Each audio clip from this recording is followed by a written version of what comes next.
नमस्कार, मैं हूं आमिल बेग। आप देख रहे हैं सिटी बुलेटिन न्यूज़। पेश हैं आज के प्रमुख समाचार।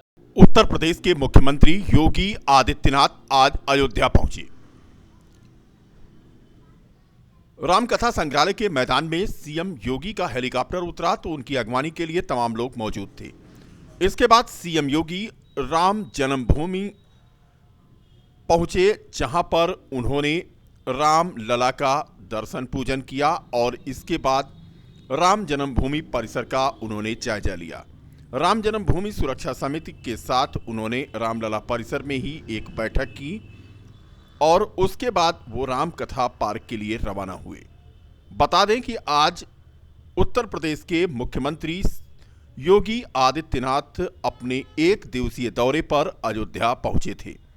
इसके बाद उन्होंने अयोध्या के विकास कार्यों की समीक्षा की, लेकिन हम बता दें कि सबसे पहले उन्होंने अयोध्या पहुंचने के बाद रामलला का दर्शन पूजन किया और उसके बाद वह हनुमानगढ़ी पहुंचे।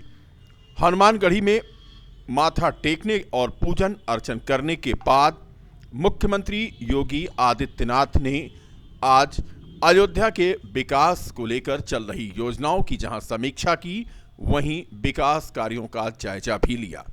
राम जन्मभूमि के निर्माण कार्यों का बारीकी से निरीक्षण करने के बाद मुख्यमंत्री का काफिला मणिराम दास छावनी की तरफ रवाना हो गया। मणिराम दास छावनी पहुंचने के बाद मुख्यमंत्री ने यहां पर राम जन्मभूमि तीर्थ क्षेत्र ट्रस्ट के अध्यक्ष महंत नृत्य गोपाल दास से मुलाकात कर उनका कुशल क्षेम जाना और उसके बाद वह राम कथा संग्रहालय के लिए निकल पड़े।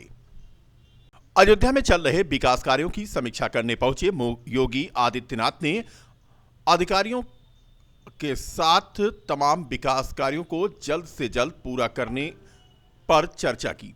वहीं दूसरी ओर उत्तराखंड में हुई भीषण त्रासदी पर उन्होंने गहरी संवेदना व्यक्त की। मुख्यमंत्री ने समीक्षा बैठक में अधिकारियों को निर्देश दिया कि मौजूदा परियोजना को वर्ल्ड क्लास सिटी बनाने के लिए समयबद्ध ढंग से आगे बढ़ा जाए तथा इसके लिए शासन स्तर पर कंसल्टेंसी का चयन किया जा रहा है। उस कंसल्टेंसी द्वारा भी आप लोगों से विभागीय परियोजनाओं की जानकारी ली जाएगी, इसलिए उसको गुणवत्ता के साथ आगे बढ़ाना है। अयोध्या के निर्माण में केवल निर्माण ही नहीं बल्कि उसके वास्तु सांस्कृतिक महत्व श्रद्धालुओं को केंद्र मानकर करना होगा। नगर विकास प्राधिकरण दोनों मिलकर शहर की साफ सफाई, सीवर, जल निकासी, स्वच्छता, पेयजल आदि मानकों को पूरा करें। अयोध्या को आकर्षक बनाने, धर्मशालाओं को, पुराने मंदिरों को संतों से समन्वय करके उनके जीर्णोद्धार की कार्रवाई करने और आम श्रद्धालुओं हेतु मंदिर में भी सुविधा बढ़ाने हेतु आवश्यक कार्य करने को कहा।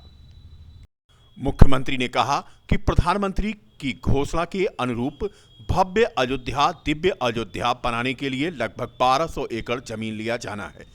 इस पर प्रमुख सचिव आवास और जिलाधिकारी अनुज झा ने कहा कि लगभग 495 एकड़ जमीन धारा 28 के तहत नोटिफिकेशन किया जा चुका है। इस पर मुख्यमंत्री ने कहा कि इन स्थानों पर सभी राज्यों के गेस्ट हाउस, भारतीय संस्कृति, धार्मिक संस्थानों के मठ मंदिर एवं गेस्ट हाउस बनाए जाएंगे जो वैदिक कालीन अयोध्या एवं नव्य अयोध्या को प्रदर्शित करेंगे। बैठक में स्थानीय सांसद लल्लू सिंह ने मुख्यमंत्री का स्वागत करते हुए कहा कि अयोध्या अकबरपुर बसखारी फोन मार्ग में पड़ने वाले 4 बाजारों एवं कस्बा के लिए बाईपास मार्ग बनाया जाए। वास्तव में जिस प्रकार के आध्यात्मिक विकास के साथ ही भौतिक विकास की हकदार थी, उस प्रकार के भौतिक विकास की प्रक्रिया को हम इसको आगे बढ़ा सकें और ये प्रक्रिया हमारी अलग अलग विभागों की तेज़ी के साथ पर्यटन और संस्कृति, लोक निर्माण विभाग, आवास और नगर विकास विभाग, इसके अलावा जो है परिवहन विभाग, हमने यहाँ पे एक इंटरनेशनल एयरपोर्ट के निर्माण की कार्रवाई प्रारंभ की है। मेडिकल कॉलेज निर्माण की अंतिम चरण में चल रहा है। यहाँ के हॉस्पिटल्स की व्यवस्था और देश के सभी राज्यों के द्वारा यहाँ पर अपने स्टेट गेस्ट हाउसेज के निर्माण के साथ ही अलग अलग पंथ संप्रदाय के अनुयायियों के द्वारा, धर्माचार्यों के द्वारा यहाँ पे धर्मशाला का निर्माण की कार्रवाई को भी आगे बढ़ाना सरयू जी के जल प्रवाह को राम जी की पेड़ी में भी उसी तर्ज पर आगे बढ़ाने की कार्रवाई करना, जैसे हरिद्वार में गंगा जी में हर जी की पेड़ी की तर्ज पर इसको आगे बढ़ाने की कार्रवाई हो।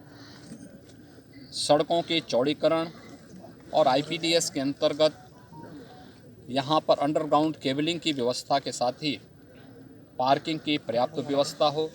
नगर निगम की कार्यशैली से नाराज समाजवादी पार्टी के पार्षदों ने मुख्यमंत्री के नाम एक ज्ञापन सिटी मजिस्ट्रेट को सौंपा। 9 सूत्रीय ज्ञापन देकर के उचित कार्रवाई की मांग की। सपा पार्षद हाजी असद के नेतृत्व में पार्षदों ने सिटी मजिस्ट्रेट को दिए गए ज्ञापन के माध्यम से मांग की कि टैक्स विभाग में व्याप्त भ्रष्टाचार से संबंधित बोर्ड के लिए गए निर्णय का कोई अनुपालन नहीं किया जा रहा है। इसके साथ ही साथ नगर आयुक्त का उदासीनता भरा रवैया और जिनकी वजह से 7 माह से विकास कार्य अवरुद्ध हैं, जिसे तत्काल शुरू कराया जाए। इस अवसर पर मोहम्मद इरशाद, उमेश पाठक, मोहम्मद सादिक, अजय पांडे, रामभवन यादव, पूनम यादव, औरंगजेब, विशाल पाल, जगत नारायण यादव, कमलेश सोलंकी सहित कई सपा पार्षद यहां मौजूद रहे। आप किसका ज्ञापन दिया? हम लोग आज माननीय मुख्यमंत्री को ज्ञापन देने जा रहे थे, लेकिन पुलिस प्रशासन ने हम लोगों को यहाँ पर रोक लिया और हमारा ज्ञापन सिटी मजिस्ट्रेट साहब ने लिया है। और अयोध्या नगर निगम में व्याप्त भ्रष्टाचार, नगर आयुक्त द्वारा जिस तरीके से हरधर्मिता की जा रही है नगर प्रशासन में, आज 6 महीना हो गया, एक पत्थर अभी तक कोई नहीं रख पा रहा है और जिसमें उनकी अपनी संतुष्टि होती है उसका काम वो करते हैं। किसको संबोधित भेजे? मुख्यमंत्री को। शहर के NH 28 से सटा हुआ कोटसराय गांव। पिछले 5 सालों में यहां विकास तो हुआ, पर अभी कुछ कमियां बाकी रह गईं। करीब 4,500 की आबादी वाले कोटसराय गांव की मूलभूत समस्याओं में सबसे बड़ी समस्या आंगनबाड़ी केंद्र और बारात घर है। बैकवर्ड और सवर्ण जातियों वाले मिश्रित आबादी के इस गांव में मौजूदा प्रधान प्रतिनिधि प्रदीप सिंह इससे पूर्व हुए चुनाव में 49 वोटों से पराजित हुए थे, जिसके बाद वर्ष 2016 में हुए चुनाव में 200 वोटों से जीते और गांव की प्रधानी उनकी पत्नी पुष्पा सिंह ने संभाल ली। विकास के मामले में प्रधान प्रतिनिधि प्रदीप सिंह ने बताया कि अपने कार्यकाल में करीब 35 लाभार्थियों को आवास उन्होंने मुहैया कराया है, जिसमें से करीब 22 आवास के लिए शासन से दूसरी किस्त मिल चुकी है।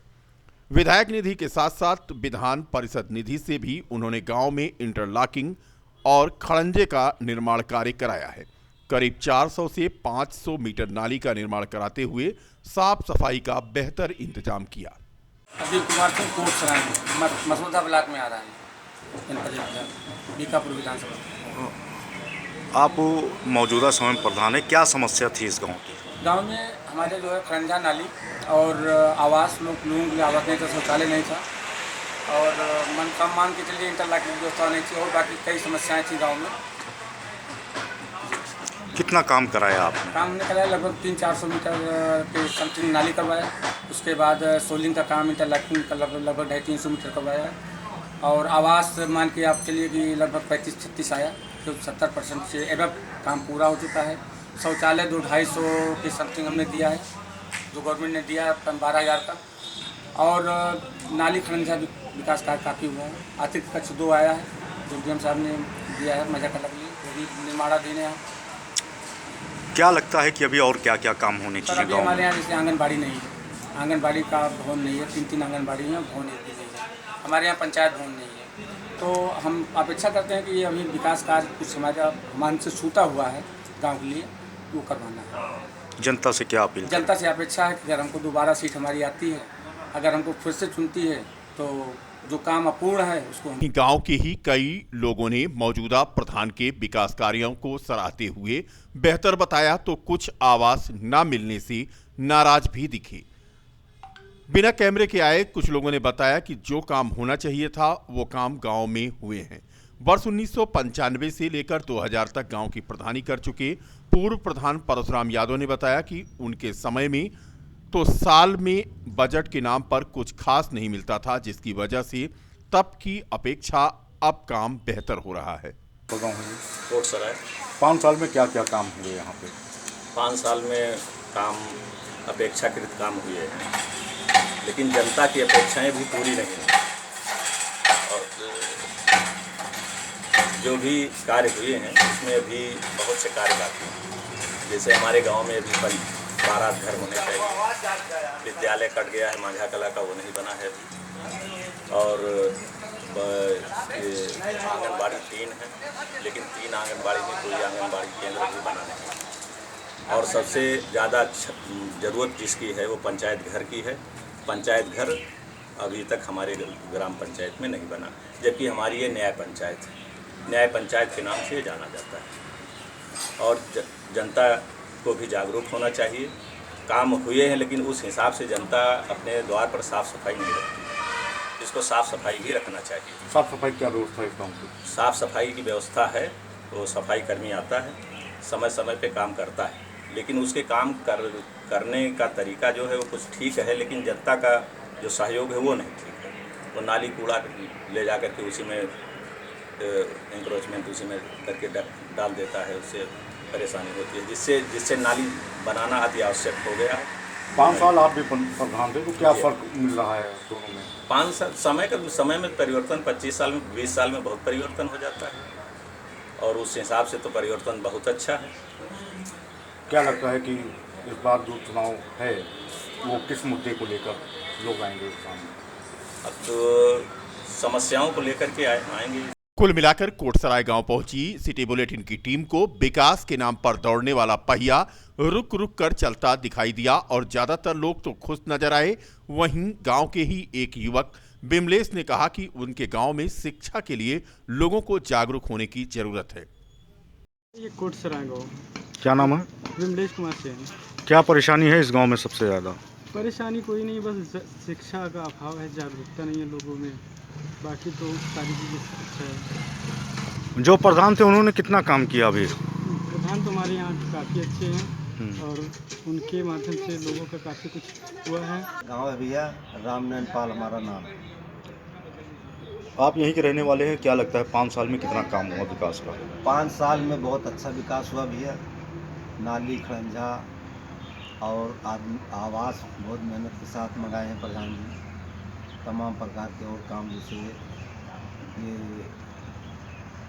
इसको क्या बोलते हैं, जो ईंटा वाला सड़क होती है, खड़ंजा, ये भी बना है। और यहाँ जो है वन विभाग का काम भी कराए हैं। मोहन यादव, कोटसराय, जिला अयोध्या।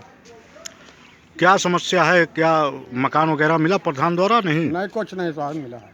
हाँ, क्या परेशानी मिला है बस। क्या परेशानी है? और परेशानी तो क्या बताइए साहब, बहुत है। हाँ, जैसे सबको मिल रहा, हमको कुछ नहीं मिल रहा, न पट्टा न कुछ। हाँ।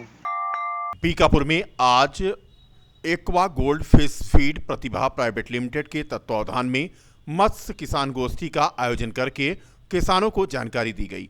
पिपरी जलालपुर तिराहे पर आयोजित संगोष्ठी की अध्यक्षता अनिल सिंह द्वारा की गई। इस अवसर पर मुख्य अतिथि उपनिदेशक राजेंद्र सिंह बिष्ट ने किसानों को मत्स्य विभाग की दिनों दिन मत्स्य पालन एवं मत्स्य व्यवसाय से जुड़ी करीब 52 परियोजनाओं की जानकारी देते हुए बताया गया कि जब मत्स्य विभाग ग्राम पंचायतों के सरकारी तालाबों में मछली पालन के हेतु आने वाले प्रोत्साहन को लेकर पहले सीमित रहता था, लेकिन अब दुर्लभ मछलियों के व्यवसाय को न केवल देश में बल्कि विदेशों में निर्यात कर साख को बढ़ाने का काम हो रहा है।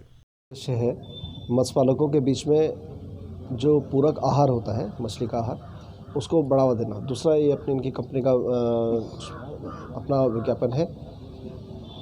होता क्या है, हमारे मत्स्य पालक बहुत ज़्यादा मत्स्य आहार का इस्तेमाल नहीं करता है। वो समझता है कि मछली का बच्चा आपने स्टॉक कर दिया, उसके बाद वो प्राकृतिक रूप से बढ़ जाता है, इतना उसको हो जाता है। लेकिन मत्स्य पूरक आहार देना बहुत आवश्यक होता है। जिस प्रकार से खान पान, जितना अच्छा खाना पीना उसको दिया जाएगा, उसकी 28 से 32% की उसकी प्रोटीन की रिक्वायरमेंट होती है। प्रकृति में इतना नहीं मिल पाता है, इसलिए वो बहुत अच्छी ग्रोथ नहीं होती है।